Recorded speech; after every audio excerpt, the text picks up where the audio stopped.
The candle flickered against the dark mahogany walls of Ashford Manor as Evelyn Harrington moved silently through the corridor, her steps practiced and deliberate. 5 years of existing in the periphery had taught her how to navigate the sprawling estate without drawing attention to herself. The grandfather clock in the main hall struck 9, its deep resonance echoing through the empty corridors. "Miss Harrington," called Lady Henrietta Pembroke, her elderly voice cracking with impatience. "Where have you disappeared to, girl? My correspondence awaits." Evelyn quickened her pace, smoothing down her plain grey dress, a garment specifically chosen to blend with the shadows of the manor. "Coming, my lady," she replied, her voice soft but clear. At 23, Evelyn had resigned herself to a life of servitude as a lady's companion. The illegitimate daughter of the late Earl of Westmoreland had no place in proper society, and she had learned to be grateful for the roof over her head, even if it came with Lady Pembroke's constant demands and reminders of her inferior status. As she entered Lady Pembroke's chambers, the elderly woman glared at her from behind her spectacles. "There you are. The invitations to Lady Caroline's autumn ball must be answered today. Sit and take my dictation." "Yes, my lady." Evelyn took her place at the small writing desk, dipping the quill in ink. Lady Pembroke began her usual litany of social observations and gossip. "Have you heard? The Duke of Aldridge has returned to London after 3 years in the wilds of Scotland. That man has finally emerged from seclusion." She clicked her tongue disapprovingly. "Not that it improves his standing. The scandal of his wife's death still hangs over him like a shroud." Evelyn kept her expression neutral, though her quill paused momentarily. Everyone in London knew the tale of Sebastian Blackthorne, the Duke of Aldridge. His wife had fallen from the cliffs near his Scottish estate under mysterious circumstances. Though he had been cleared of any wrongdoing, whispers followed him everywhere. "They say he's coming to Ashford tomorrow," Lady Pembroke continued, her eyes glinting with malicious excitement.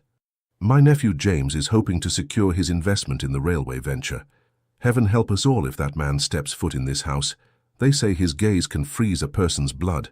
"Surely that's an exaggeration, my lady," Evelyn murmured, immediately regretting speaking out of turn. Lady Pembroke's eyes narrowed. "Mind your place, Miss Harrington. You forget yourself. A bastard daughter has no business offering opinions on her betters." The familiar sting of the words washed over Evelyn, and she lowered her eyes. "I apologize, my lady." Later that evening, Evelyn retreated to her small attic room, the one sanctuary where she could briefly remove the mask of subservience she wore throughout the day. She sat at her window, gazing out at the gardens illuminated by moonlight. From her vantage point, she could see the entire east wing of the estate, including the grand library where she sometimes slipped away to read during the rare moments when her services weren't required. A movement in the gardens caught her attention. A tall, solitary figure walked the stone paths, his broad shoulders and commanding posture unmistakable even in the dim light. Something about his deliberate stride made her heart quicken. He paused, as if sensing her gaze, and looked up toward her window. Evelyn quickly stepped back into the shadows, her breath catching. Though she couldn't make out his features in the darkness, a strange certainty settled over her. The Duke of Aldridge had arrived early, and for a brief moment their eyes had met across the expanse of night. The following day brought chaos to Ashford Manor as servants rushed to prepare for the Duke's official arrival. Evelyn kept to the periphery, assisting Lady Pembroke with her elaborate toilette while enduring her continuous complaints about the inconvenience of such an important visitor. "Remember your place today," Lady Pembroke warned as Evelyn pinned the final pearl-tipped hairpin into her greying coiffure. "You are to remain invisible. The Duke detests forward behaviour, especially from women of questionable birth." "Yes, my lady," Evelyn replied automatically, the words practiced and hollow. As the afternoon progressed, Evelyn managed to slip away to the library under the pretense of fetching a book of poetry for Lady Pembroke. The room was her sanctuary, its towering shelves of leather-bound volumes offering escape from the constraints of her existence. She ran her fingers along the spines of the books, breathing in the comforting scent of paper and binding glue. In these moments alone, she could almost forget who she was, or rather, who she wasn't. "You move like a ghost through these halls," a deep voice observed from behind her. Evelyn spun around, her heart leaping to her throat. Standing in the doorway was the most imposing man she had ever seen. Tall and broad-shouldered, with raven black hair and eyes the color of a winter storm, steel grey with hints of blue, he studied her with an intensity that made her feel exposed.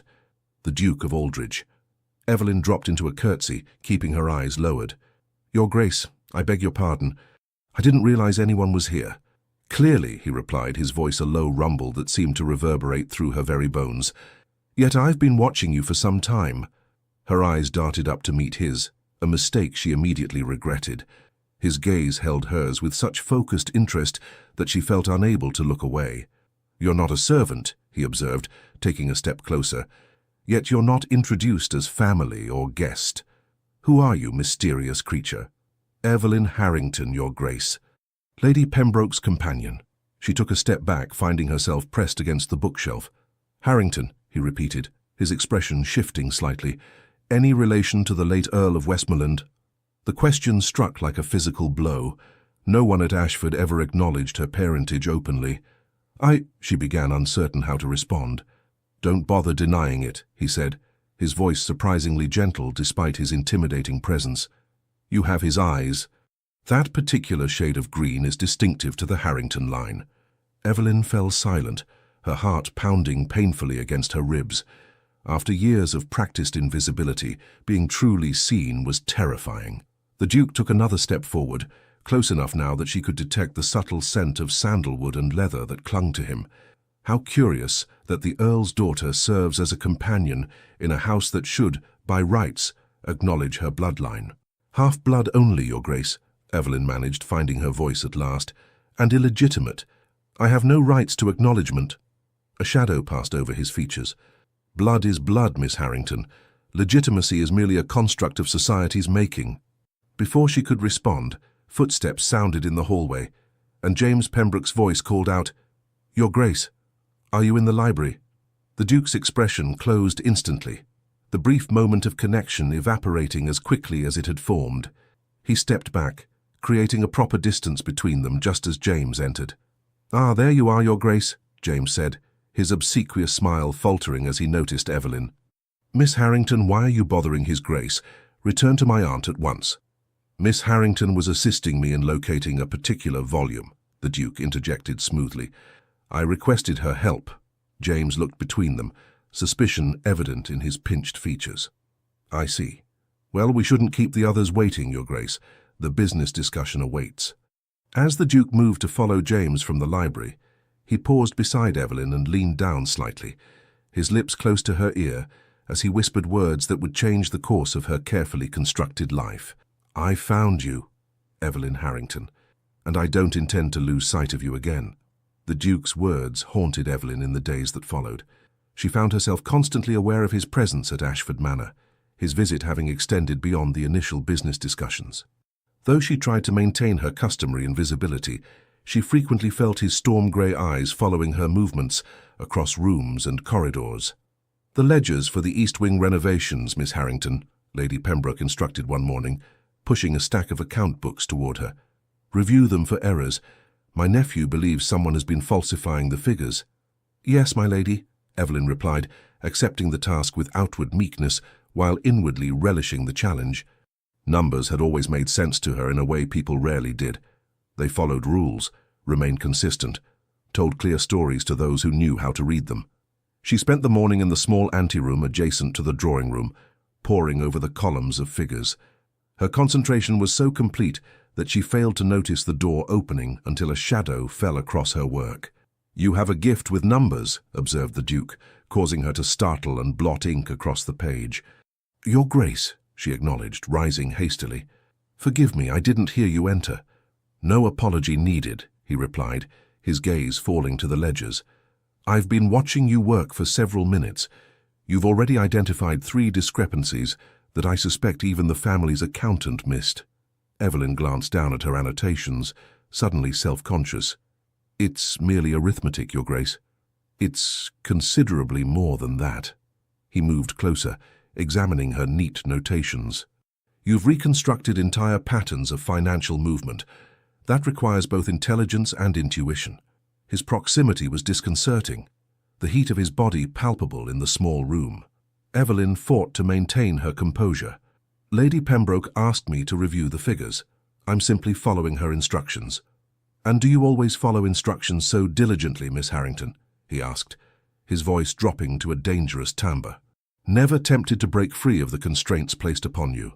The question struck too close to her carefully guarded thoughts. Freedom is a luxury not afforded to women in my position, Your Grace. Something flickered in his expression. Anger, perhaps, though not directed at her. A position that should never have been yours to begin with. Before she could respond, the door opened again, and Catherine Pembroke, James's younger sister, entered. Her pretty face registered surprise at finding the Duke in such close proximity to the companion. "Oh, Your Grace, I didn't realize you were engaged." Her blue eyes narrowed slightly as they fell on Evelyn. "Miss Harrington, my mother requires your assistance upstairs." "Of course, Miss Pembroke," Evelyn responded, gathering her papers. As she moved to leave, the Duke's hand brushed against hers. So briefly it might have been accidental, yet the deliberate pressure of his fingers suggested otherwise. "We'll continue our discussion another time, Miss Harrington," he said, his formal tone belied by the intensity in his eyes. Catherine's gaze darted between them, her expression calculating. "Miss Harrington has many duties, Your Grace. I fear her time is not her own to promise." "Indeed," he replied coolly. "A situation I find increasingly problematic." That evening, as Evelyn assisted Lady Pembroke in preparing for dinner, the elderly woman was unusually agitated. "The Duke's interest in our financial matters is most irregular," she muttered, as Evelyn fastened the clasp of her pearl necklace. "James says he's been asking questions about the estate management, about staffing, about—" Her eyes suddenly fixed on Evelyn's reflection in the mirror. "About you." Evelyn's hands faltered momentarily. "Me, my lady, I cannot imagine why." "Can you not?" Lady Pembroke turned, fixing her with a hard stare. "He inquired about your background, your education, your mother." The mention of her mother sent a painful jolt through Evelyn's chest. "What did you tell him?" "The truth, of course. That your mother was a country governess who seduced my brother-in-law, that he foolishly provided for your education before his death, and that we charitably took you in when you had nowhere else to go." She adjusted her lace cuffs with sharp, irritated movements. "What I cannot fathom is why a duke with his reputation would take interest in someone like you." The words stung as they were intended to. Perhaps he merely wishes to understand the household he's considering investing in. Lady Pembroke's laugh was brittle. "My dear girl, men like the Duke of Aldridge do not concern themselves with ladies' companions unless they have dishonorable intentions. You would do well to remember your place and avoid his attention." Later, as the household dined, Evelyn took her customary place at the small secretarial desk in the corner of the dining room, ready to note any business matters that might arise during conversation. From this position, she could observe without being observed, or so she had always believed. But tonight, the Duke sat angled slightly toward her, his posture making it clear he was aware of her presence even as he engaged in conversation with James Pembroke about railway investments. Occasionally, his gaze would find hers across the room, and each time, a tremor of awareness passed through her. "The northern route would provide better returns in the long term," James was saying, his face flushed with wine and enthusiasm, "though the initial investment would be higher." "I'm not convinced," the Duke replied, his attention clearly divided. "The ledgers suggest financial irregularities that must be addressed before any partnership could be considered." James's expression tightened. "Surely a few bookkeeping errors—" "Not errors," the Duke interrupted. "Deliberate misappropriation. Your companion identified the pattern quite clearly this morning." He turned fully toward Evelyn now, forcing everyone at the table to acknowledge her presence. Perhaps Miss Harrington should explain her findings. A horrified silence fell over the table. Lady Pembroke looked as though she might faint, while James's face had turned an alarming shade of red. "This is highly irregular," he sputtered. "A companion has no place in business discussions." "On the contrary," the Duke replied smoothly, "Miss Harrington appears to be the only person in this household with both the skill and integrity to address these discrepancies honestly." Evelyn sat frozen, caught between terror at being thrust into the center of attention and a strange, wild elation at being recognized for her abilities.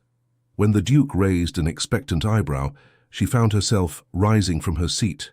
The ledgers show a pattern of funds being diverted from the East Wing renovations to an unnamed account, she said, her voice gaining strength as she spoke.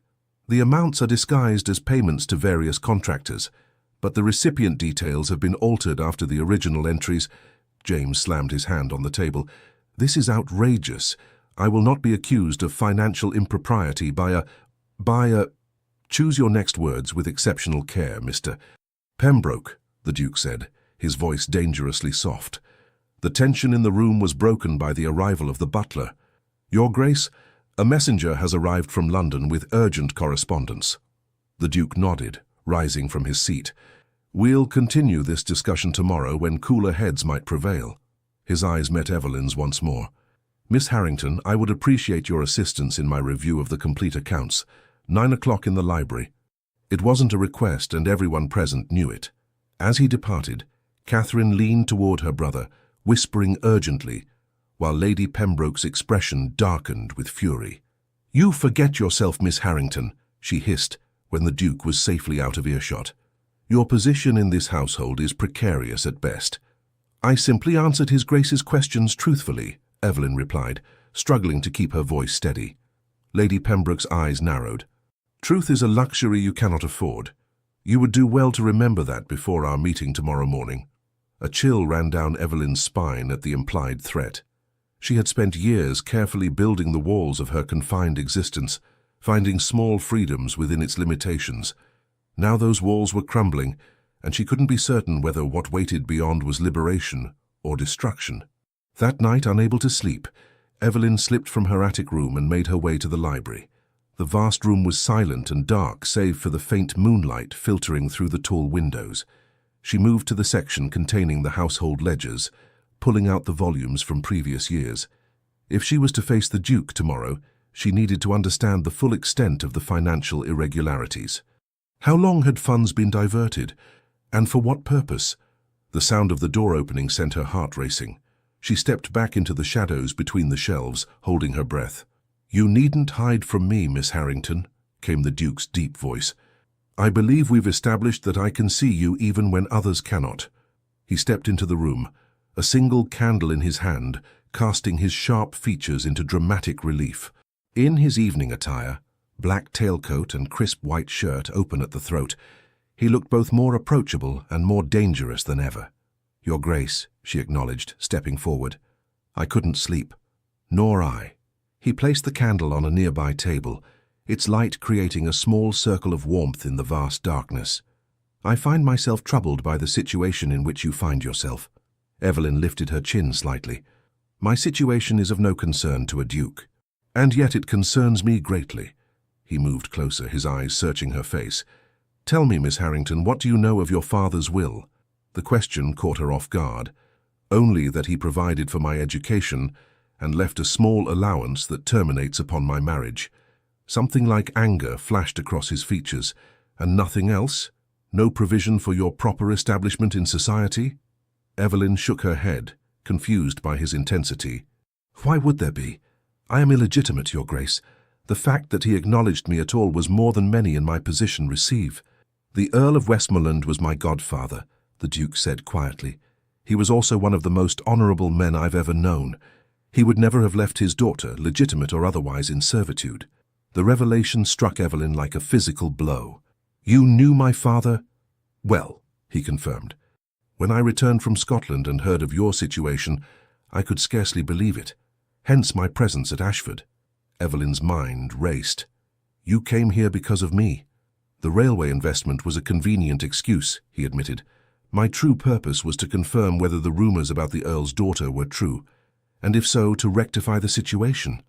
A mixture of emotions, confusion, hope, fear, surged through Evelyn. What situation? What rumours? Before he could answer, a noise from the corridor silenced them both. Sebastian extinguished the candle with a quick movement, plunging them into darkness, and pulled Evelyn deeper into the shadows between the bookshelves.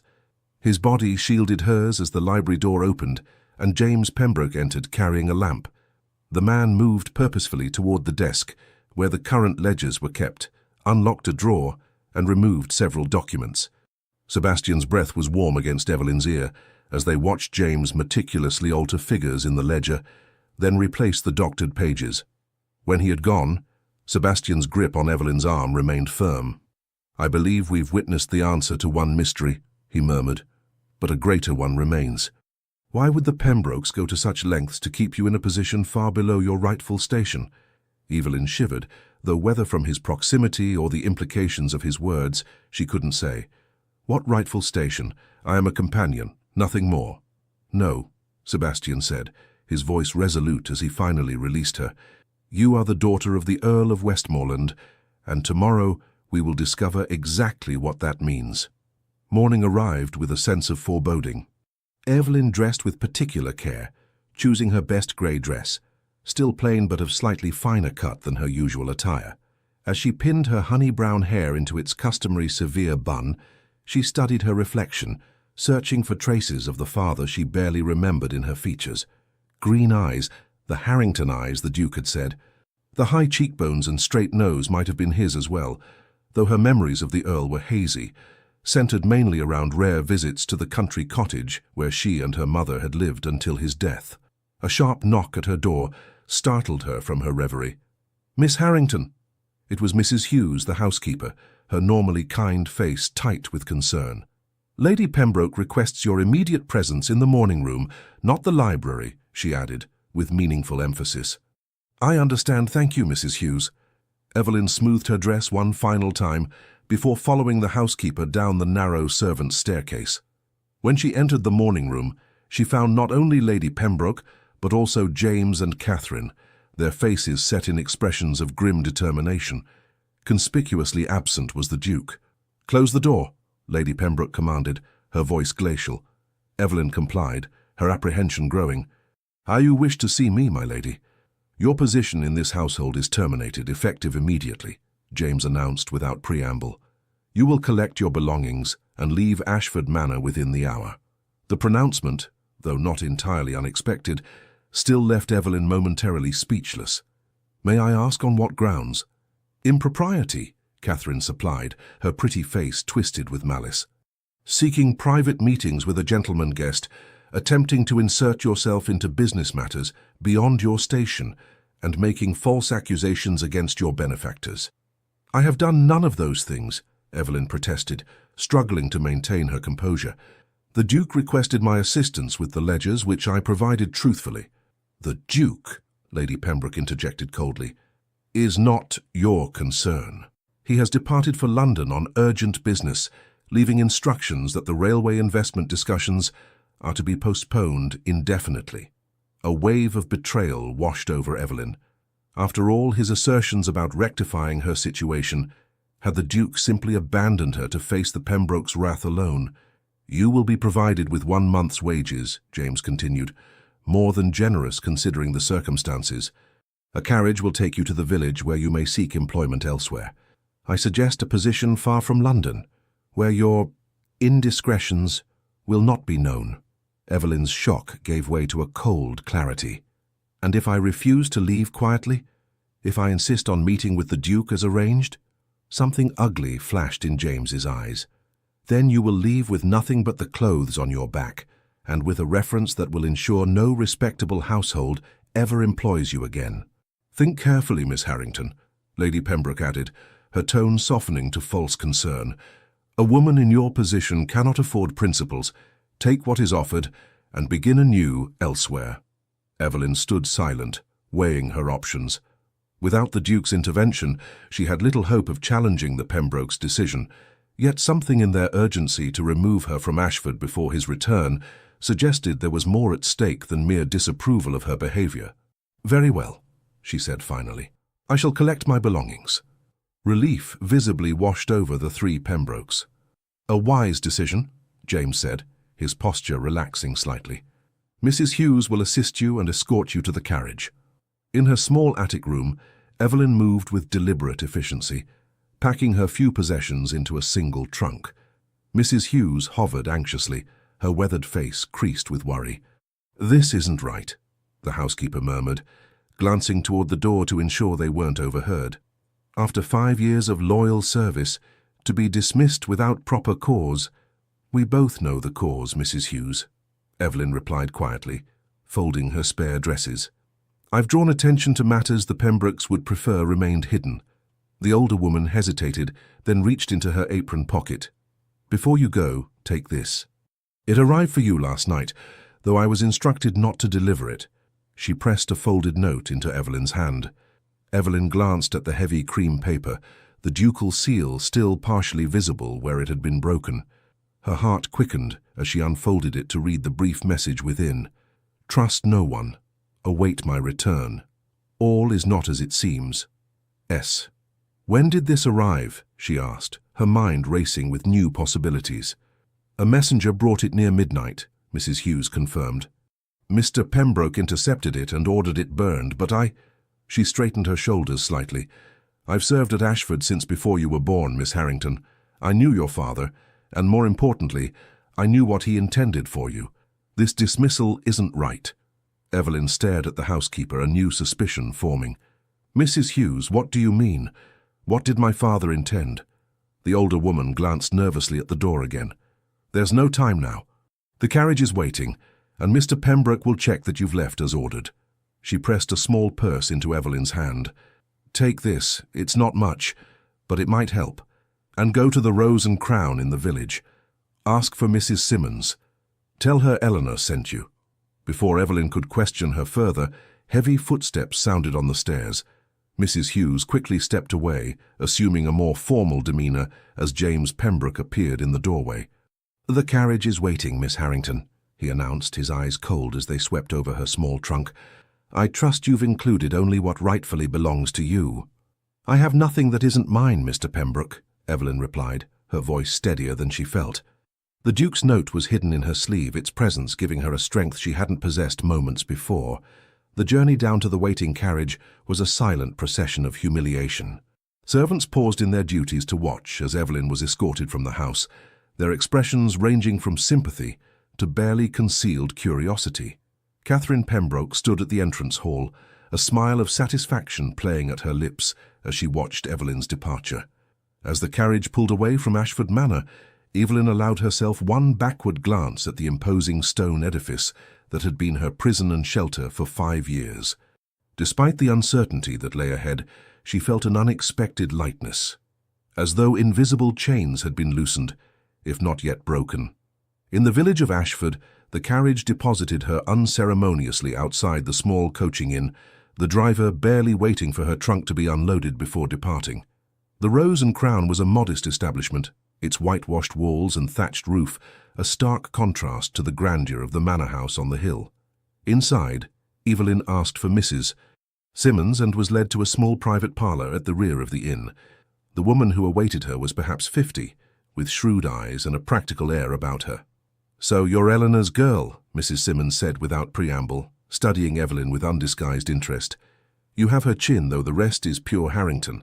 Evelyn set down her trunk, confusion evident in her expression. "You knew my mother?" "Aye, and your father too. Sit down, girl. We've much to discuss, and I expect His Grace will join us shortly." "The Duke is coming here?" Evelyn asked, hope and apprehension mingling in her chest. Mrs. Simmons nodded, pouring tea from a waiting pot. "He arranged it all yesterday. Said the Pembrokes would likely try to remove you once they realized their game was up." "What game?" Evelyn asked, accepting the cup with unsteady hands. "Mrs. Hughes mentioned something about my father's intentions for me, and the Duke spoke of his will. I don't understand what's happening." The older woman's expression softened slightly. "No, I don't suppose you would. They've kept you quite in the dark, haven't they?" She settled into her chair, fixing Evelyn with a direct gaze. "Your father, the Earl, left you considerably more than an education and a small allowance, my dear. He left you Ashford Manor itself." The teacup slipped from Evelyn's fingers, shattering on the wooden floor. "That's impossible," she whispered. "Ashford belongs to the Pembroke family." "No," came a deep voice from the doorway. "It belongs to you." Sebastian Blackthorne, Duke of Aldridge, stood in the entrance to the parlour, his tall frame filling the space with commanding presence. He was dressed for riding, his greatcoat still bearing traces of dust from the road. "Your Grace," Mrs. Simmons acknowledged with a respectful nod.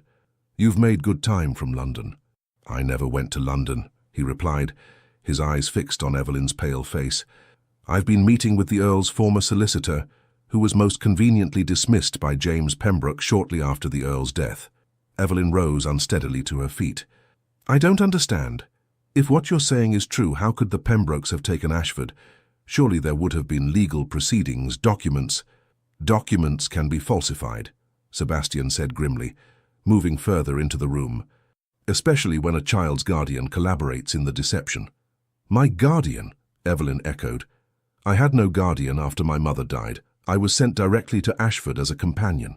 Sebastian and Mrs. Simmons exchanged a significant look. "That's the heart of it," Mrs. Simmons said gently. "Your mother never intended for you to be a companion. She entrusted your care to Lady Pembroke as your appointed guardian, with explicit instructions regarding your inheritance." "Lady Pembroke was my guardian." The betrayal cut deeper than Evelyn could have imagined. "But she's always treated me as little better than a servant." "Because acknowledging your true position would mean surrendering Ashford," Sebastian explained, his expression darkening. "The Earl's will was clear. Ashford Manor and half his fortune were to pass to you upon your 21st birthday or your marriage, whichever came first. Lady Pembroke, as your mother's cousin and your appointed guardian, was to manage the estate until then. But I turned 21 2 years ago," Evelyn said, the implications slowly dawning on her. "Precisely." Sebastian's jaw tightened. "They've been illegally controlling your inheritance for 2 years, using your ignorance of your rights to maintain their position."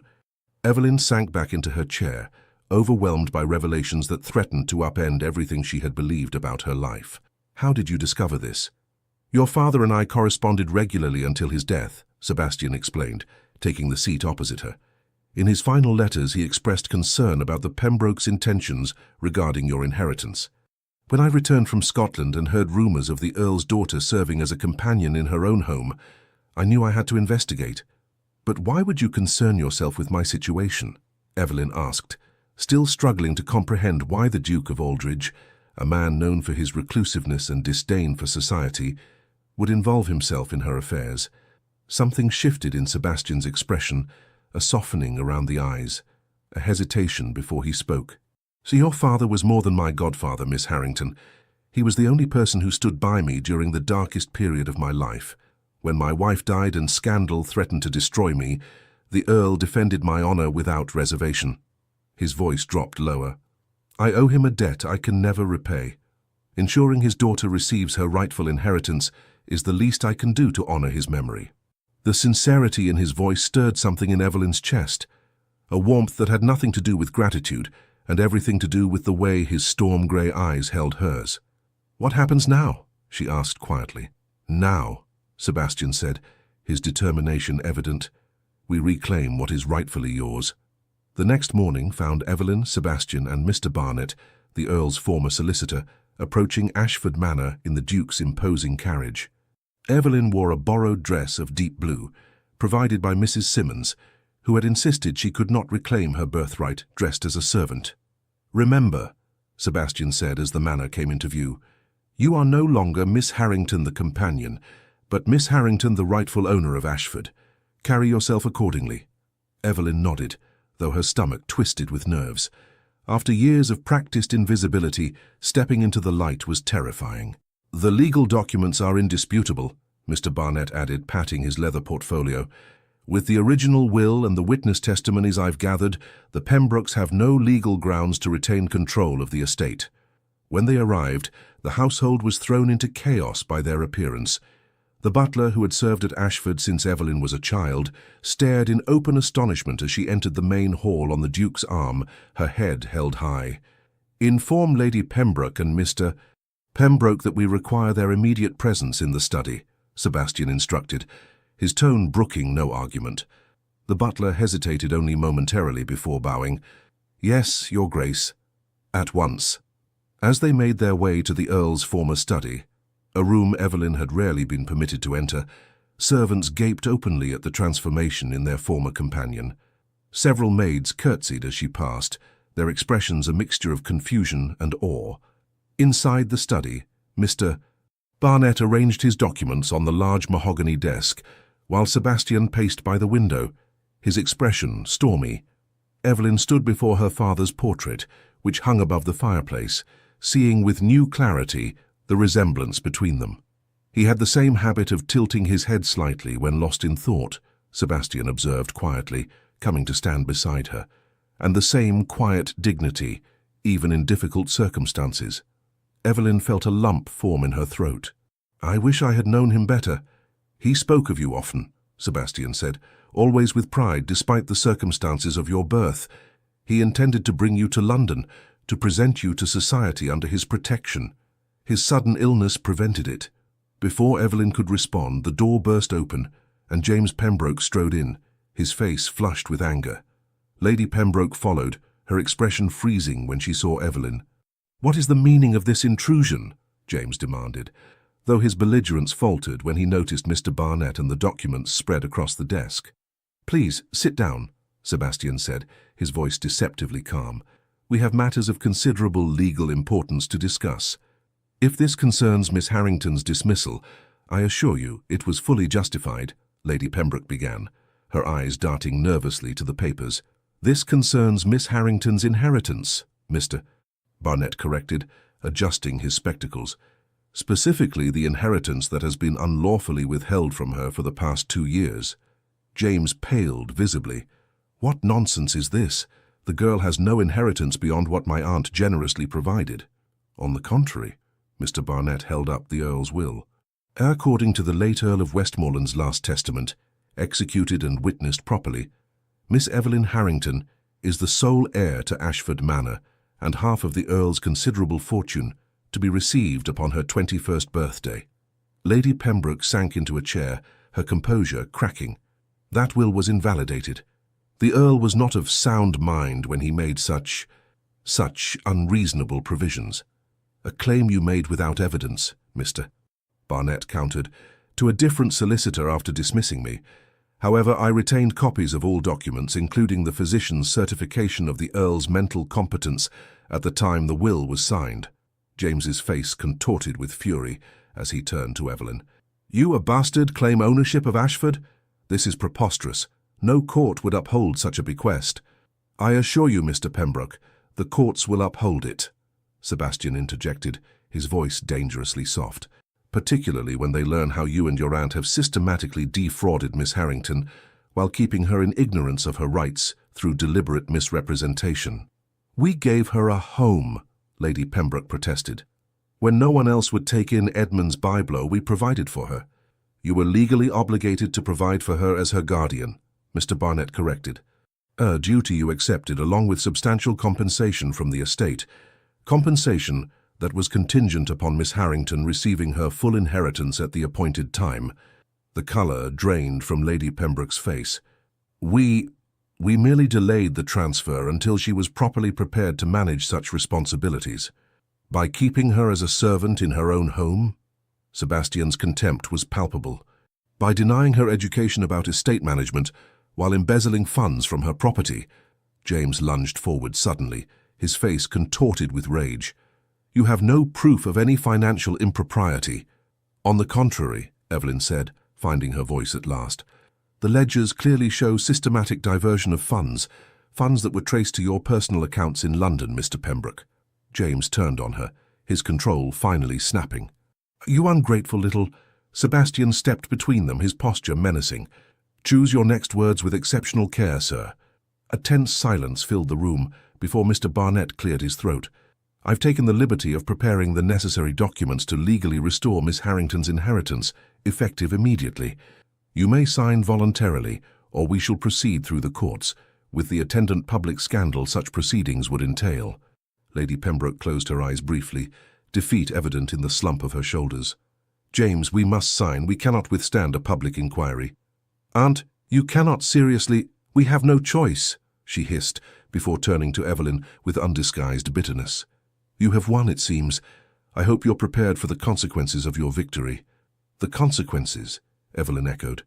"Society will never accept you," Lady Pembroke said with cold satisfaction.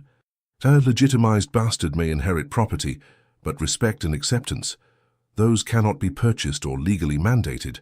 Sebastian's hand came to rest lightly on Evelyn's shoulder, a gesture of support that didn't escape Lady Pembroke's notice. Her eyes narrowed as she observed the interaction. "I see," she said softly. "So that's your strategy. The Duke's protection. She laughed without humor. Be careful, my dear. His last wife's fate should serve as warning enough about the dangers of becoming the Duchess of Aldridge. Sebastian's fingers tightened briefly on Evelyn's shoulder before he removed his hand. You go too far, Lady Pembroke. Do I? She rose, straightening her spine with wounded dignity. We will sign your papers, Mr. Barnet. Ashford Manor is Miss Harrington's, as her father wished. But remember my warning, girl. Some victories come at a terrible cost. The next hours passed in a blur of legal proceedings and shocking revelations about the extent of the Pembrokes' mismanagement. By evening, they had departed Ashford with only their personal belongings, leaving Evelyn the undisputed mistress of an estate she had never imagined would be hers. It will take time to fully untangle the financial situation, Mr. Barnet explained as they sat in the drawing-room that evening. But the estate is fundamentally sound, despite the Pembrokes' depredations. With proper management, Ashford will prosper again. I know nothing about managing an estate, Evelyn admitted, the enormity of her new responsibility settling over her. You have a natural facility with figures, Sebastian observed from where he stood by the fireplace, and you understand Ashford's operations better than you realize, having observed its workings for 5 years. His Grace is correct, Mrs. Hughes added, having assumed a more familiar manner now that Evelyn's true position was revealed. And the staff stands ready to assist you, Miss Harrington. We've always known who you truly were. Evelyn looked up in surprise. You knew? The housekeeper nodded. Most of the older servants were here during your father's time. We understood the truth, though we were forbidden to speak of it. After Mr. Barnet departed with promises to return the following week, Evelyn found herself alone with Sebastian in the library, the room where their unlikely alliance had begun. I cannot adequately express my gratitude, Your Grace, she said, still struggling to reconcile the dramatic reversal in her circumstances. Sebastian, he corrected gently. After all we've endured together, I believe we've earned the right to first names, at least in private. Evelyn felt a flush rise to her cheeks. Sebastian, she acknowledged, the intimacy of his name on her lips sending an unexpected thrill through her. Still, what you've done for me was no more than what your father would have expected, he finished. Though I must confess, my motivations were not entirely altruistic. Something in his tone made her heart quicken. What do you mean? Sebastian moved closer, his tall frame illuminated by the firelight. From the moment I saw you in this library, trying so desperately to remain invisible while your eyes revealed a keen intelligence and profound depth of feeling, I was captivated. Evelyn's breath caught. You were. Completely. His voice dropped lower as he took another step toward her. I came to Ashford out of duty to your father's memory. I remained because I could not bear the thought of leaving you in such circumstances. And now? And now? She prompted when he fell silent. Now I find myself reluctant to leave at all, he admitted, a vulnerability in his expression she had never seen before. Though I have no right to impose upon your newly won independence. Evelyn gathered her courage, stepping closer to him. What if I don't wish for you to leave? Something dangerous and wonderful flared in his eyes. Evelyn, he said, her name a caress on his lips. You should know that my reputation is of no concern to me, she interrupted. Lady Pembroke mentioned your wife's fate. I would hear the truth from you, not from those who wish to poison what is between us. Pain flashed across his features, but he nodded. Honesty between us, always, he agreed. My wife, Charlotte, was unhappy in our marriage from the beginning. It was an arranged union, beneficial to both families but devoid of affection. She sought comfort elsewhere and fell in love with another man. When I discovered her infidelity, I offered her freedom, a quiet divorce that would allow her to pursue happiness with her lover. That was uncommonly generous, Evelyn observed softly. It was practical, Sebastian corrected. I had no desire to keep a woman who longed for another, but her lover was less honorable than anticipated. When he discovered she would bring no fortune with her, as our marriage contract prevented her from retaining her dowry in case of divorce, he abandoned her. Understanding dawned on Evelyn. And that's when... Sebastian nodded grimly. In her despair, she walked to the cliffs near our Scottish estate.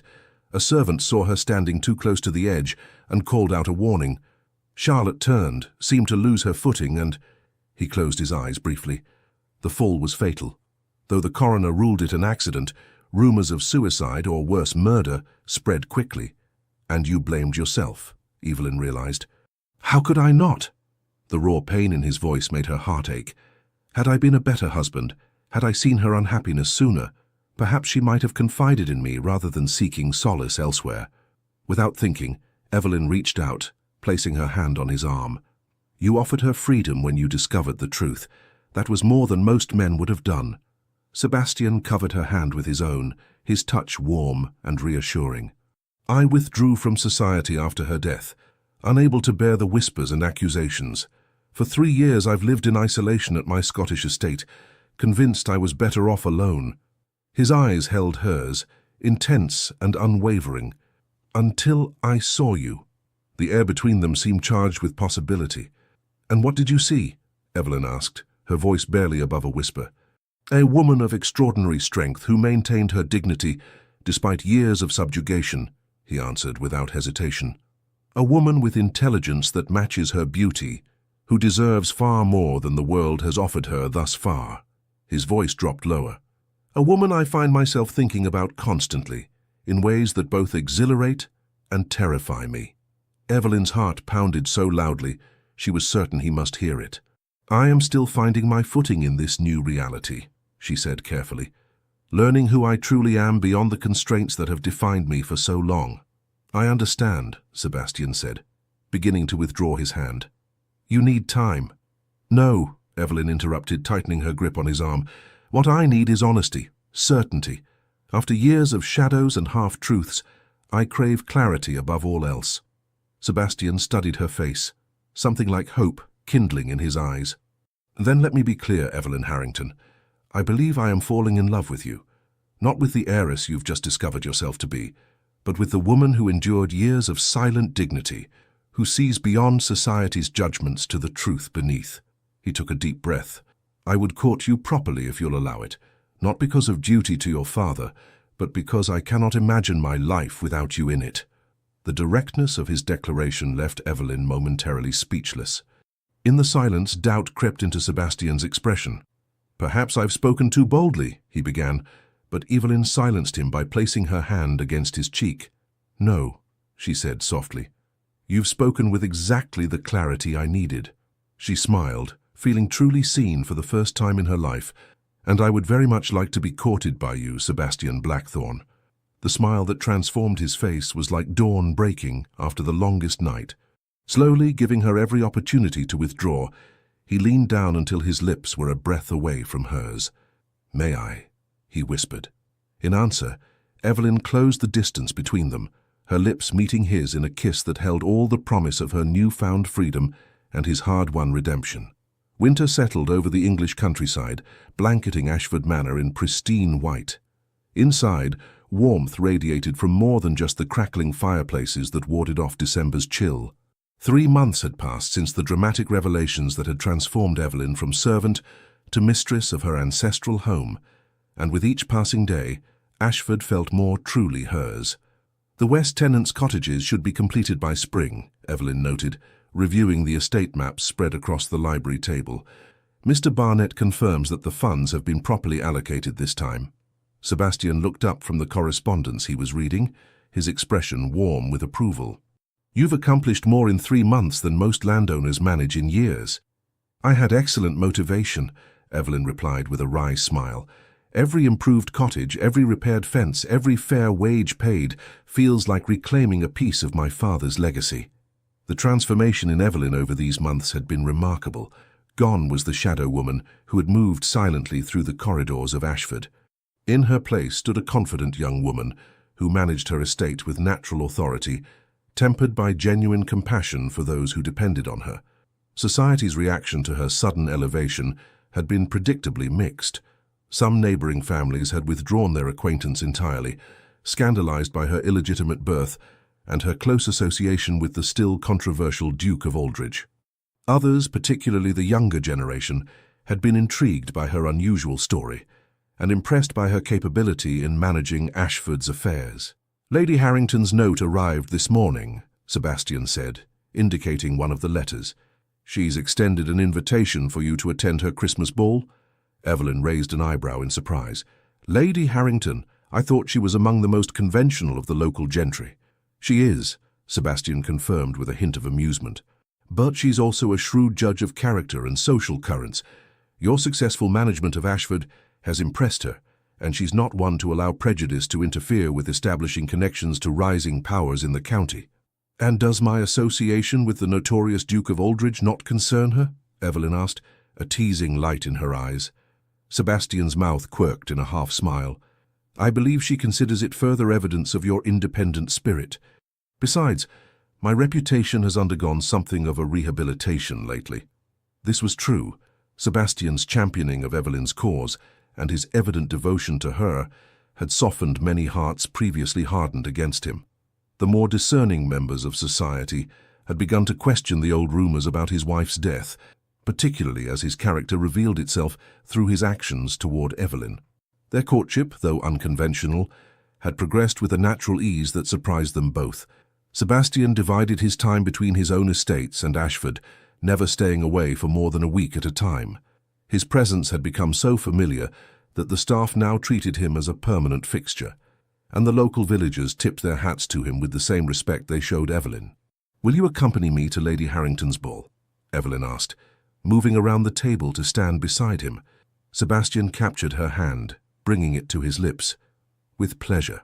Though I should warn you, our appearance together at such a public event will only intensify speculation about our relationship. Let them speculate, Evelyn said with newfound confidence. I've spent too many years worrying about others' opinions. Now I find I care only for the opinions of those who matter to me. Sebastian's eyes darkened as he drew her closer. And whose opinions might those be? Mrs. Hughes, of course, she replied with mock seriousness. Mr. Barnett, the tenants, and perhaps, she traced a finger along his jawline, a certain duke who has rather thoroughly captured my heart. Only perhaps, he murmured, leaning down to brush his lips against hers. Their moment of intimacy was interrupted by a discreet cough from the doorway. They separated to find Mrs. Hughes standing there, her expression apologetic. Forgive the intrusion, Miss Evelyn, but a visitor has arrived. A Miss Catherine Pembroke. Evelyn stiffened in surprise. Catherine? Here. Sebastian's expression hardened. Shall I ask her to leave? Evelyn considered for a moment, then shook her head. No, I'll see her. In the morning room, please, Mrs. Hughes. After the housekeeper departed, Sebastian studied Evelyn's face. Are you certain? You owe the Pembrokes nothing after their treatment of you. I'm certain, Evelyn said, though her stomach twisted with apprehension. I need to face this final ghost from my past. Sebastian nodded, respecting her decision. I'll remain within call should you need me. In the morning room, once Lady Pembroke's domain and now redecorated in Evelyn's preferred blues and creams, Catherine Pembroke stood by the window, a diminished figure compared to the confident young woman who had once looked down upon the companion. When Evelyn entered, Catherine turned, her face pale and drawn. Miss Harrington, she acknowledged with a stiff curtsy. Thank you for receiving me. Miss Pembroke, Evelyn returned evenly. This is unexpected. Catherine twisted her gloved hands together. I imagine it is. After everything that happened, I would not have blamed you for turning me away. Why are you here? Evelyn asked, declining to offer refreshments or to invite her visitor to sit. Some wounds were still too fresh for such courtesies. To apologize, Catherine said simply, and to ask for your help. Of all the things Evelyn might have expected, this ranked lowest. My help? After you and your family conspired to deny me my birthright and treated me as less than human for years? Catherine flinched at the directness of the accusation, but did not deny it. Yes, I know it's audacious, perhaps even offensive for me to come here, but circumstances have changed dramatically for my family. So I've heard, Evelyn acknowledged. The Pembrokes' fall from social grace had been swift and comprehensive. James had fled to the continent to avoid potential legal consequences for his financial misdeeds, while Lady Pembroke had retreated to a distant relative's home in Yorkshire, her health reportedly failing. My aunt is dying, Catherine said bluntly. Consumption. The doctors give her perhaps a month.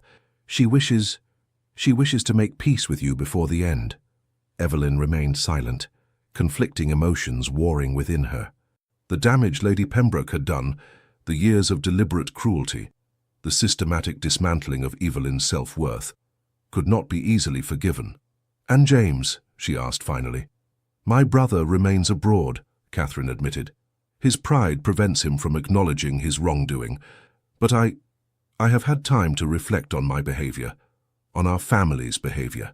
She looked up, meeting Evelyn's eyes directly for perhaps the first time. "It was wrong. All of it. The way we treated you, the way we deceived you, the way we stole what was rightfully yours. There is no justification I can offer that would excuse it." The raw honesty in Catherine's voice gave Evelyn pause. "Why the change of heart?" "Partly necessity," Catherine admitted with unexpected candor. "Our circumstances are greatly reduced. But also, watching how you've managed Ashford, seeing how the tenants and villagers speak of you with genuine respect rather than fear, it has forced me to reconsider many things I once believed about birth and worthiness." Evelyn studied the young woman before her, noting the mending visible on her once fine gloves, the slightly faded quality of her dress. Pride still kept Catherine's spine straight, but desperation lurked in her eyes. "What exactly are you asking of me?" Evelyn inquired.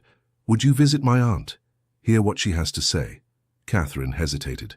"And is there perhaps a position available at Ashford, something suited to a gentlewoman of reduced circumstances?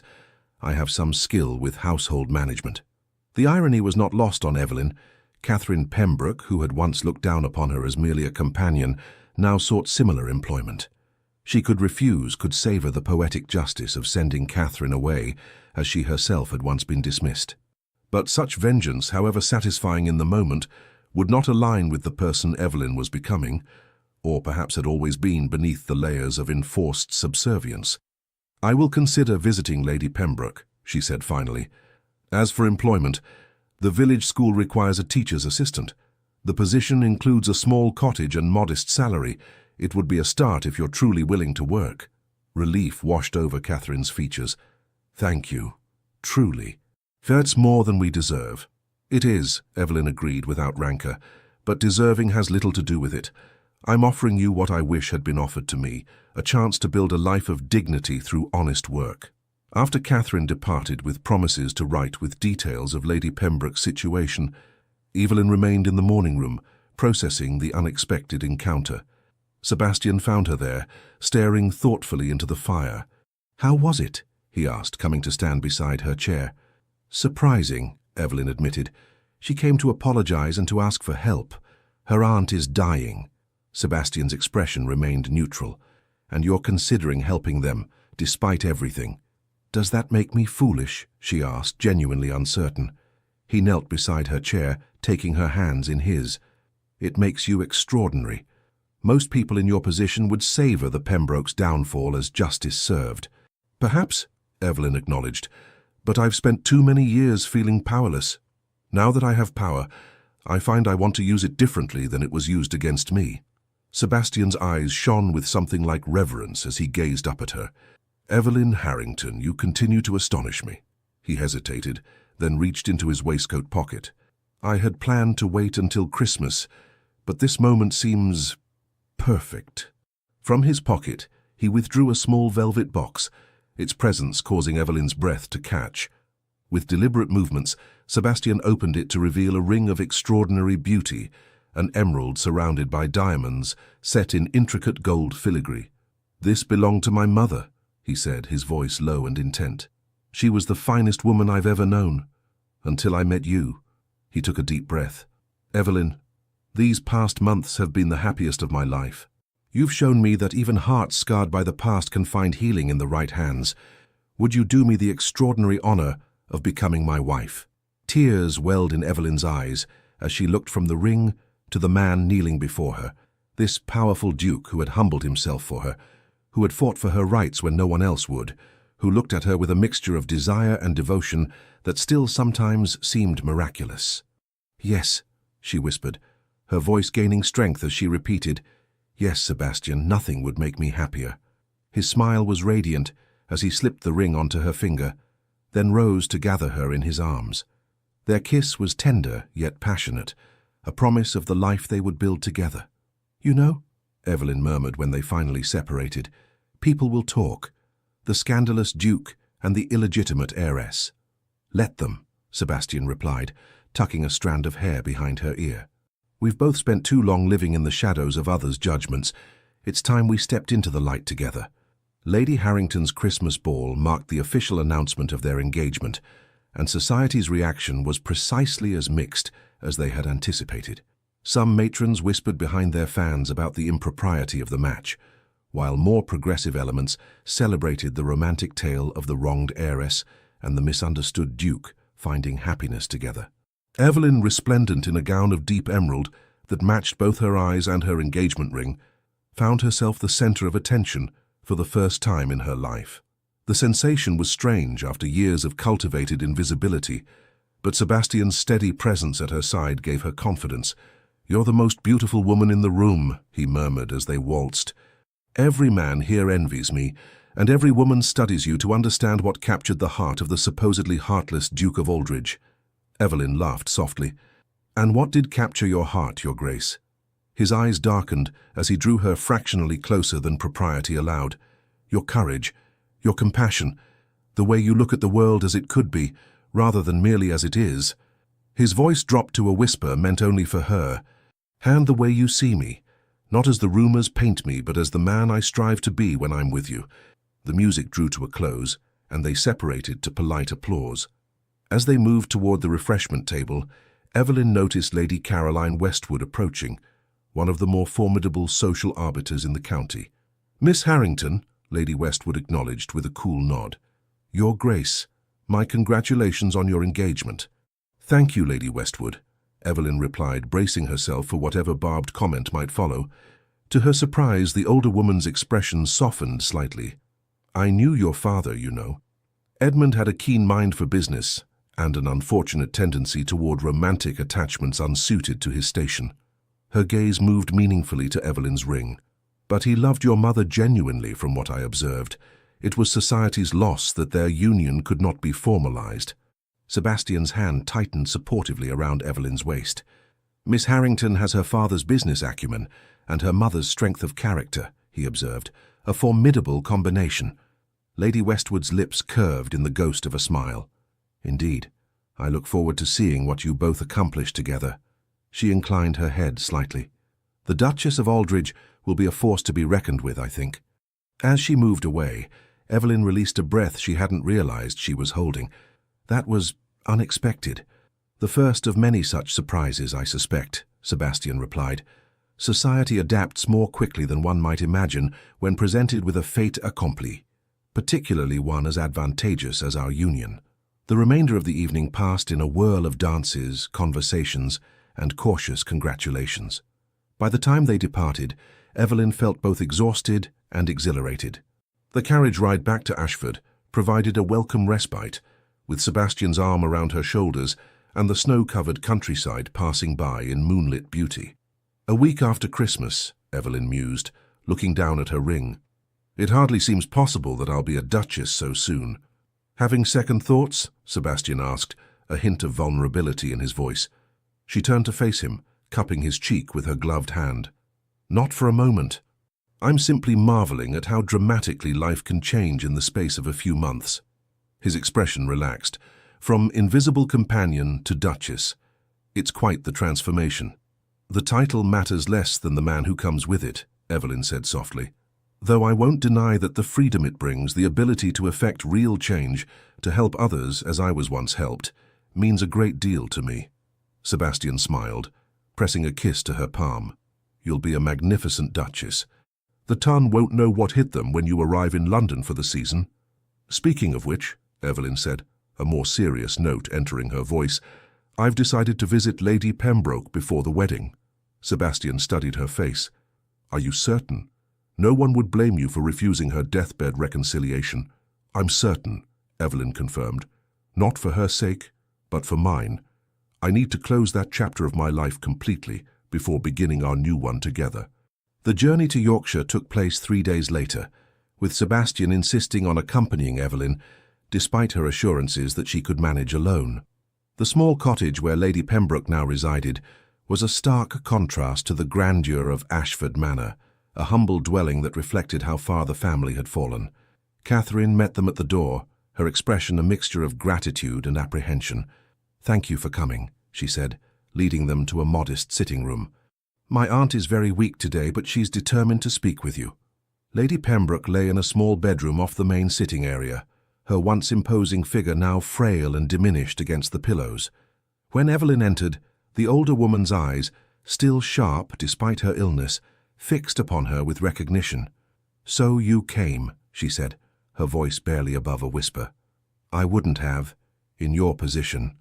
"I almost didn't," Evelyn admitted, taking the chair beside the bed while Sebastian remained standing protectively behind her. Lady Pembroke's gaze moved to the emerald ring on Evelyn's finger. "Engaged to a duke. You've risen far from the shadows, Miss Harrington."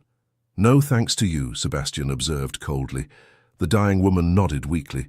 "True enough, I wronged you, girl. Deliberately and repeatedly." Evelyn studied the woman who had caused her so much pain. "Why? Why such cruelty when you were appointed as my guardian? My mother trusted you." "Eleanor was my cousin, but I always resented her," Lady Pembroke admitted, coughing weakly. "Her beauty, her spirit.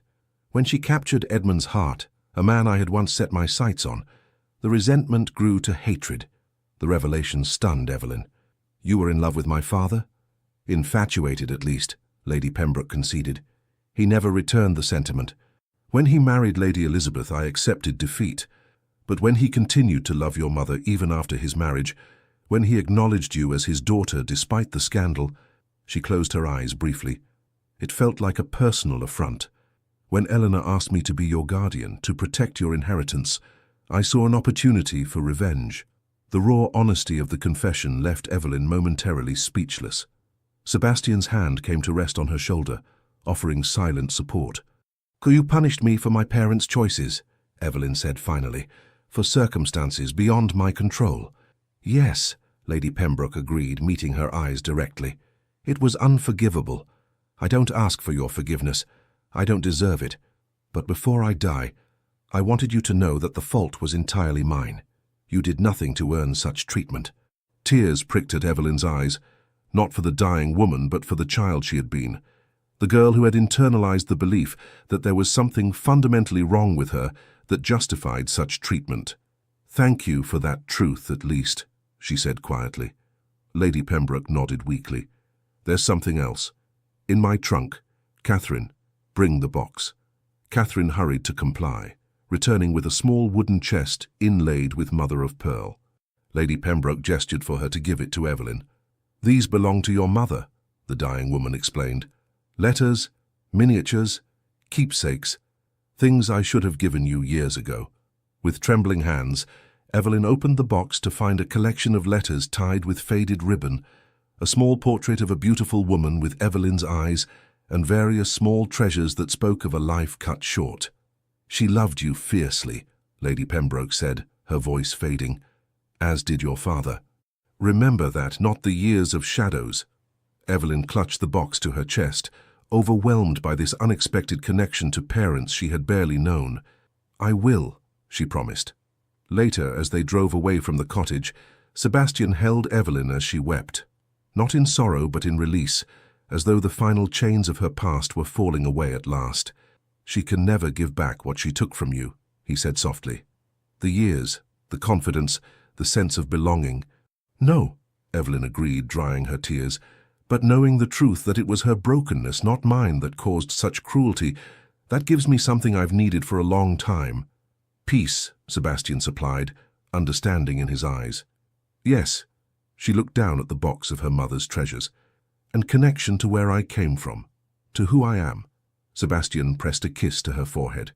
"You are Evelyn Harrington, soon to be Duchess of Aldridge, daughter of Edmund and Eleanor, mistress of Ashford Manor, and the woman who holds my heart completely in her hands." Evelyn leaned into his embrace, drawing strength from his unwavering support. "I like the sound of that future much better than dwelling on the past." Their wedding took place at Ashford's small stone church on a crisp January morning, with sunlight streaming through stained glass to cast jewel-toned patterns across the ancient stone floor. Though society protocol would have dictated a London wedding for a duke, Sebastian had insisted that Evelyn's wishes take precedence. "Ashford is your home," "The place where we found each other," he had said. "There's no more fitting location to begin our life together." The guest list was selective rather than extensive. Those who had shown Evelyn kindness during her difficult years, tenants and villagers who had welcomed her as the rightful mistress of Ashford, and a handful of Sebastian's closest friends who had stood by him during his own period of isolation. Mrs. Hughes wept openly as Evelyn walked down the aisle in a gown of ivory silk, her honey-brown hair adorned with a coronet of winter roses and evergreen. Mr. Barnett, who had helped restore her inheritance, proudly served as the one to give her away, his usually serious face transformed by a beaming smile. When Sebastian turned to watch her approach, the naked adoration in his expression caused whispers of approval throughout the church. Gone was the cold, forbidding Duke of Legend, replaced by a man clearly, desperately in love. "You take my breath away," he murmured as she reached his side. Evelyn's answering smile was radiant. "As you take mine every day." The ceremony itself was brief but deeply meaningful, with vows that promised not only fidelity and care, but also equality and partnership, a deliberate departure from traditional wording that reflected the unique foundation of their relationship. "I take you, Sebastian, not as my lord and master, but as my husband and equal," Evelyn vowed, her voice clear and confident. "I promise to stand beside you in all things, to speak truth when silence would be easier, to offer strength when you falter, and to accept your strength when I need support." Sebastian's response was equally unconventional. "I take you, Evelyn, not as a possession to be protected, but as a partner to be cherished. I promise to honor your independence even as we build a life of interdependence, to champion your dreams as fervently as my own, and to ensure that you never again dwell in shadows unless by choice." As they exchanged rings, his a simple gold band that had belonged to her father, hers an intricate creation that matched her engagement ring, a sense of rightness settled over Evelyn. This union, forged in the unlikeliest of circumstances, felt inevitable now, as though all the hardships had been necessary steps on the path that led to this moment. The wedding breakfast that followed at Ashford Manor was a celebration that bridged social divides in a way rarely seen in Victorian England. Tenant farmers' wives chatted with county ladies, village children played in the grand hall that had once been forbidden territory, and Sebastian's aristocratic friends mingled easily with local shopkeepers who had shown kindness to Evelyn during her years as a companion. "I've never seen anything quite like it," observed Lord Harrington, watching the unusual gathering with bemused approval. "The Duke of Aldridge conversing earnestly with a blacksmith about horseshoe designs? Remarkable." "My husband believes merit lies in character, not birth," Evelyn replied, still finding joy in referring to Sebastian as her husband. "As do I." "Progressive thinking," Lord Harrington commented, "though I must say, it suits you both. There's a genuineness to this celebration that's often lacking in more conventional society weddings." As the afternoon progressed, Evelyn found a moment to step away from the festivities, seeking a brief respite in the library where her journey with Sebastian had begun.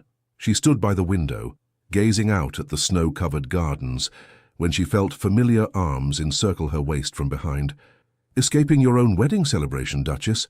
Sebastian teased, his breath warm against her ear. "Just catching my breath," she replied, leaning back against his solid presence. "And savoring the moment." He pressed a kiss to the curve of her neck. "Any regrets? Second thoughts about binding yourself to a man once known as the most feared duke in England?" Evelyn turned in his arms, raising a hand to trace the strong lines of his face. "Not one, though I do wonder if you might regret marrying a woman who insists on continuing to manage her own estate alongside her ducal responsibilities." Sebastian laughed softly. "On the contrary, your independence is one of the things I love most about you. Besides, I've seen how you've transformed Ashford in mere months. Imagine what you might do with the Aldridge estates that have languished under stewards for too long." "Partners in all things?" she confirmed, searching his eyes. "In all things," he promised, bending to capture her lips in a kiss that spoke of both tenderness and passion. When they parted, his eyes had darkened with desire. "Though I confess I'm growing impatient for our guest to depart, so that we might begin the more private celebration of our union." A delicious shiver ran through Evelyn at the promise in his voice. "Then perhaps we should rejoin the party and begin making our farewells. After all, we have a journey to Scotland to prepare for. Sebastian's Scottish estate, the place where he had retreated after his first wife's death, awaited them for their honeymoon. It was a deliberate choice, symbolizing his desire to replace painful memories with joyful ones. I can think of no better way to exorcise the ghosts of Blackthorn Castle than by filling it with the sound of your laughter, he had explained when proposing the destination. Their arrival at Blackthorn Castle a week later marked the beginning of a new chapter. The imposing stone fortress, perched dramatically on a cliff overlooking the wild Scottish sea, might have seemed forbidding to some, but Evelyn saw beyond its austere exterior to the beauty of its setting and the potential within its ancient walls. "It's magnificent," she breathed as their carriage approached through swirling Highland mist, like something from a legend. Sebastian's expression was complex, part pride, part apprehension. "It can be rather severe in winter. My mother always preferred the London house or our country estate in Kent." "I'm not your mother," Evelyn reminded him gently, "nor am I Charlotte. I see Blackthorn Castle through my own eyes, not through the lens of others' expectations or experiences." The tension in his shoulders eased slightly. "What do those remarkable green eyes see, then?" "Strength," she replied without hesitation. "Endurance. A home that has weathered centuries of storms yet still stands proud." She squeezed his hand. "Rather like its master." The staff of Blackthorn Castle, accustomed to their duke's solitary visits, were visibly delighted by the presence of a new duchess. Mrs. Fraser, the housekeeper who had known Sebastian since childhood, wept openly as she welcomed Evelyn. "It's been too long since these halls had a proper mistress," she declared, showing them to the Duchess's chambers, which had been hastily refurbished in anticipation of their arrival. "And if you don't mind my saying so, Your Grace, you've chosen one who brings light with her." The following days unfolded in a haze of newfound intimacy and exploration of the castle, the rugged highlands surrounding it, and each other. Sebastian proved to be a tender, considerate lover who took as much pleasure in Evelyn's satisfaction as his own. Their nights were filled with passionate discoveries, while their days were spent riding across the moors, walking along the dramatic cliffs, or simply reading together before roaring fires when winter storms raged outside. "I never imagined marriage could be like this," Evelyn confessed one evening, as they lay entwined in the massive bed that dominated the Duke's chambers. "Growing up, I was taught that matrimony was a woman's duty, not her joy." Sebastian traced lazy patterns across the bare skin of her shoulder. "What we have goes beyond conventional marriage. We chose each other despite circumstances, not because of them." He pressed a kiss to her collarbone. "Though I must admit, having a wife who matches me in both intellect and passion exceeds all my expectations." One afternoon, nearly 3 weeks into their honeymoon, Sebastian suggested a ride to a particular cliff overlooking the sea. Though the day was clear, there was a tension about him that Evelyn had not seen since their wedding. "Is something troubling you?" she asked, as they dismounted near the cliff edge, the wind whipping color into their cheeks. Sebastian stared out at the churning grey sea, his expression distant. This is where it happened, where Charlotte fell. Understanding dawned on Evelyn. This visit was not casual. It was an exorcism of sorts, a confrontation with the past that had haunted him for years. "Why bring me here?" she asked quietly, moving to stand beside him. "Because with you at my side I can finally face it," he admitted, taking her gloved hand in his. "For 3 years I avoided this spot, as though staying away could somehow undo what happened. But the guilt followed me regardless." Evelyn squeezed his hand. "It wasn't your fault, Sebastian. Charlotte made her choices, as did her lover. The accident that followed was tragic, but not of your making." "In my head I know that," he acknowledged. "But my heart needed you to help it understand." They stood in silence for several minutes, the wind and waves the only sounds. Finally, Sebastian turned to face her fully, his expression clearing like the sky after a storm. "I loved Charlotte in my way, though it was never the love she deserved," he said. "Her death will always be a tragedy I wish could have been prevented. But standing here with you, I can finally accept that my life didn't end on these cliffs alongside hers." His voice strengthened. "I'm allowed to find happiness again, to love again, more deeply and truly than I ever imagined possible." Evelyn's eyes filled with tears of empathy and love. "Yes, you are. We both are." He gathered her into his arms, holding her tightly, as though to anchor himself against the emotional tide. "Thank you," he whispered against her hair, "for seeing past the rumors, for believing in the man I could be, for loving me despite my scars." "Our scars are part of what brought us together," Evelyn reminded him, reaching up to touch his face. Two people who understood what it meant to be judged unfairly, to live in isolation, whether forced or chosen. As they rode back to the castle, Sebastian seemed lighter somehow, as though a burden had been set down at last. That evening their lovemaking held a new dimension, a tenderness mixed with passionate abandon that left them both breathless and profoundly connected. "I love you," Sebastian murmured as they lay together afterward, the words still new enough to hold a sense of wonder. "More than I ever thought possible." Evelyn smiled in the darkness, her head resting on his chest where she could hear the steady beat of his heart. "And I love you, my Duke, my partner, my home." Spring arrived with a riot of colour across the English countryside, as Sebastian and Evelyn returned to Ashford Manor. Their time in Scotland had transformed them both, Sebastian more open and at peace than he had been in years, Evelyn more confident in her new role as Duchess, while still maintaining her identity as Mistress of Ashford. Together, they established a pattern of dividing their time between their various properties, with Sebastian taking an active interest in Ashford's management, while Evelyn brought fresh perspectives to the Aldridge estates. Their unconventional approach raised eyebrows in conservative circles, but earned respect from those who witnessed the results: flourishing communities, improved living conditions for tenants, and innovative agricultural practices that increased yields while treating the land with respect. The Duke and Duchess of Progress, Lady Harrington dubbed them at a summer garden party, the nickname spreading quickly through society. Their arrival in London for the season caused the expected stir, but Evelyn navigated the potentially treacherous social waters with a natural dignity that disarmed even the most determined critics. Those who approached expecting to find a country upstart were instead confronted with a poised, intelligent woman whose knowledge of literature, art, and current affairs often exceeded their own. "I've conquered the ton in a single season," Sebastian observed with pride, as they returned from a particularly successful soirée at which Evelyn had charmed even the notoriously difficult Countess of Westmoreland. "Not that I'm surprised," Evelyn laughed softly. "Hardly conquered, but I've found that most social hostility stems from insecurity. When approached with genuine interest and respect, even the most formidable society matrons reveal themselves as simply women with their own hopes and disappointments." It was this insight, this ability to see beyond surfaces to the humanity beneath, that made Evelyn an exceptional Duchess. Rather than using her new position merely for social advancement, she established charitable initiatives focused on education and employment opportunities for women of limited means.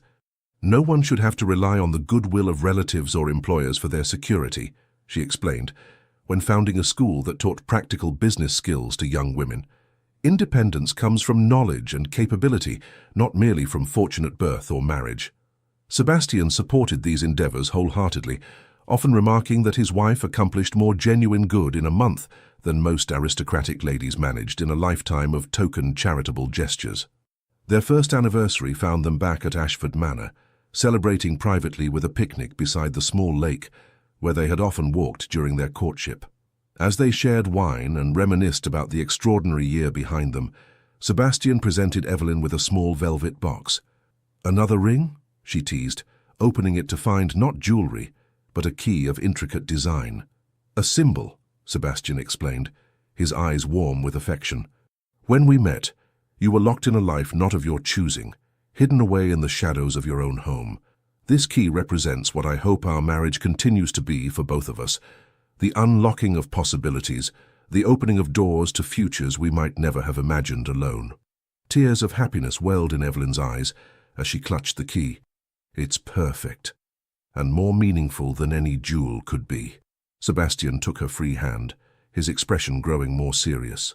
"There's something else I wanted to discuss with you today, something I hope might be the next chapter in our story." "You sound very solemn," Evelyn observed, a question in her eyes. "Not solemn, hopeful." He squeezed her hand gently. "I've been thinking about family, about creating one of our own. A child who would grow up knowing they are loved unconditionally, regardless of circumstance. A child who would have two parents determined to break the cycles of pain that marked their own early lives.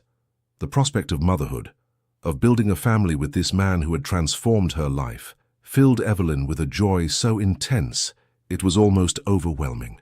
"Nothing would make me happier," she said softly.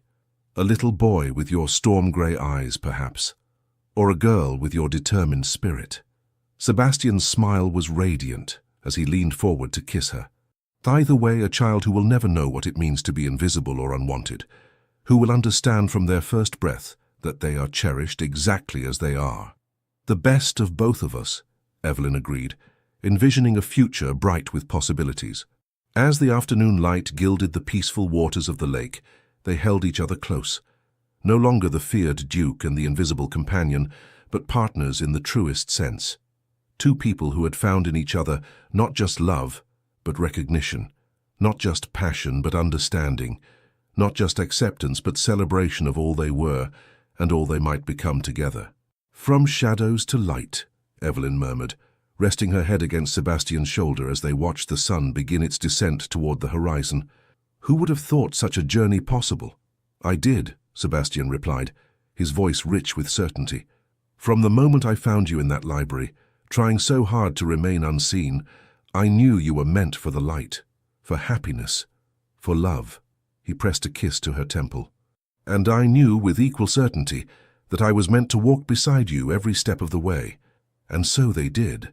The Duke, who had learned to love again, and the Duchess, who had emerged from the shadows to claim her rightful place in the world. Their story, which had begun in secrecy and pain, unfolded into a legacy of love, courage, and transformation that would be remembered long after they were gone, a testament to the power of seeing beyond appearances to the truth that lies in the heart. 5 years later, the gardens of Ashford Manor blazed with autumn colour as Evelyn Blackthorne, Duchess of Aldridge, watched her 4-year-old son chase butterflies among the late-blooming roses. Edmund Sebastian Blackthorne had his father's raven hair and his mother's vivid green eyes, along with a spirit of adventure that kept his nursemaids constantly vigilant. "Mama, look!" he called, pointing excitedly as a particularly bright monarch butterfly landed momentarily on his outstretched finger before fluttering away. "I see, darling," Evelyn replied, one hand resting protectively on her swollen belly where his sister grew, just 2 months from making her entrance into the world. "Gentle touches, remember." "Like with baby Eleanor," the boy said solemnly, naming his unborn sister after the grandmother he would never meet, but whose stories he knew by heart. "Exactly like that," came Sebastian's deep voice as he joined them in the garden, returning from his morning ride across the estate. He dismounted in one fluid motion and handed the reins to a waiting groom before scooping his son into his arms. "Have you been taking good care of your mother and sister while I was away?" Edmund nodded earnestly. "We read stories and had tea with honeycakes, and I didn't run in the house even once." "A true gentleman," Sebastian approved, carrying the boy back to where Evelyn sat on a stone bench. He bent to kiss her, his free hand coming to rest beside hers on her rounded abdomen. "And how are my beautiful wife and daughter today?" "Energetic," Evelyn replied with a smile. "Your daughter seems determined to practice ballet before she's even born." Sebastian's face softened with wonder as he felt a decisive kick against his palm. After 5 years of marriage, the miracle of creating life together still moved him deeply. He settled beside Evelyn, keeping Edmund on his lap. "I've been thinking," he said, watching as their son played with the buttons on his riding coat. "Perhaps it's time we considered reopening the London house for more than just the season. The children should experience city life as well as the country, and your school for young businesswomen could benefit from more direct oversight." Evelyn studied his face, sensing there was more to the suggestion. "And?" Sebastian smiled, still appreciative of her ability to read him so well. "And I've received a letter from the Prime Minister. He's forming a commission on educational reform and has asked for my participation, with a particular interest in your insights about expanding opportunities for women and those of limited means." Pride swelled in Evelyn's chest. What had begun as a small initiative born from her own experiences had grown into a model program that was gaining national attention. "That's wonderful news. But are you certain you want to increase your public profile? You've always valued our privacy." Some causes are worth stepping into the spotlight for, Sebastian replied, his eyes warm as they met hers. Besides, I've discovered these past 5 years that having the right partner makes even the most daunting challenges manageable. Edmund, growing restless with adult conversation, wiggled down from his father's lap.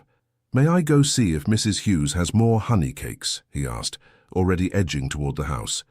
"One more, and then it's time for your lessons," Evelyn agreed, watching fondly as he dashed away, his nursemaid following at a more sedate pace. When they were alone, Sebastian drew Evelyn closer, his arm around her shoulders. "Did you ever imagine, that day in the library when I said I'd found you, that we would build this life together?" Evelyn leaned into his embrace, reflecting on the journey that had brought them to this moment of profound contentment. "No. After years of invisibility, I couldn't imagine being so completely seen. Not just by you, but by the world." She turned to meet his gaze. "You didn't just find me that day, Sebastian. You recognized me. The person I was beneath the shadows. The woman I could become in the light. The woman you were always meant to be," he corrected gently. "I merely removed the obstacles." Evelyn shook her head, knowing better. "We removed them together, and then built something neither of us could have created alone." As the autumn sun bathed them in golden light, Sebastian's hand found hers, their fingers intertwining in a gesture that had become as natural as breathing. Before them stretched the estate they had transformed, the son they adored, the daughter they anticipated, and a future rich with purpose and possibility. "From I found you to we found ourselves," Sebastian mused, pressing a kiss to her temple. "Quite the journey, my love." "And still unfolding," Evelyn replied, her heart full as she gazed toward the manor house where their son had disappeared, the home that had once been her prison and was now the heart of their shared legacy. "The best chapters are yet to be written." Sebastian's smile held all the love and certainty that had become the foundation of their life together. "Then let us write them well, my Duchess. Together, as always." "Together," Evelyn agreed, secure in the knowledge that she would never again be invisible. Not to the world, not to herself, and most certainly never to the man who had first whispered those life-changing words, "I found you." The end. Dear listener, what if I told you that Evelyn's story isn't just fiction, but a mirror reflecting something profound about your own journey? Remember when Sebastian whispered, "I found you," to Evelyn in that library? There's something magical about being truly seen after years of feeling invisible. At your stage of life, you've likely experienced both, the sting of being overlooked and the warmth of genuine recognition. But here's what fascinates me. Evelyn's greatest transformation wasn't becoming a duchess. It was the moment she stopped waiting for permission to matter. Isn't that the secret we often discover too late? That our significance was never dependent on others noticing us. Like Evelyn, you've weathered storms that would have capsized lesser souls. You've lived through cultural revolutions, technological transformations, personal triumphs and heartbreaks that the younger generations can scarcely imagine. That resilience isn't just admirable, it's extraordinary. Tonight, as you drift towards sleep, imagine yourself standing on the cliffs near Sebastian's Scottish castle, feeling that bracing wind against your face. That sensation of being fully alive, fully present, that belongs to you whenever you claim it. The most beautiful plot twist in your story isn't behind you, it might be just around the corner. A new connection, a rediscovered passion, a moment of insight that changes everything. The page is still turning. So wear your experiences like Evelyn wore her emerald ring, not as a burden but as a badge of honor. Sleep deeply tonight with the delicious certainty that tomorrow offers new possibilities for joy, for impact, for being unapologetically, gloriously yourself. The world still needs your voice, your wisdom, your particular way of seeing things. Don't you dare think otherwise. With affection and anticipation for your next chapter. The Legends of the Fall Team. Thank you so much for joining us on this journey. From the quiet shadows of Ashford to the dazzling light of true love, Evelyn's story reminds us that even the most invisible heart can shine when truly seen. If this story touched your soul, please like this video, subscribe to our channel, leave a comment below telling us your favorite moment, and share it with someone who might need hope today. Your support truly fuels our passion to keep telling more emotional stories full of love, redemption, and powerful transformations. At the end of this video, you'll see a new suggested story from our channel. Click it and be surprised by another unforgettable tale, because there's always more love waiting to be discovered.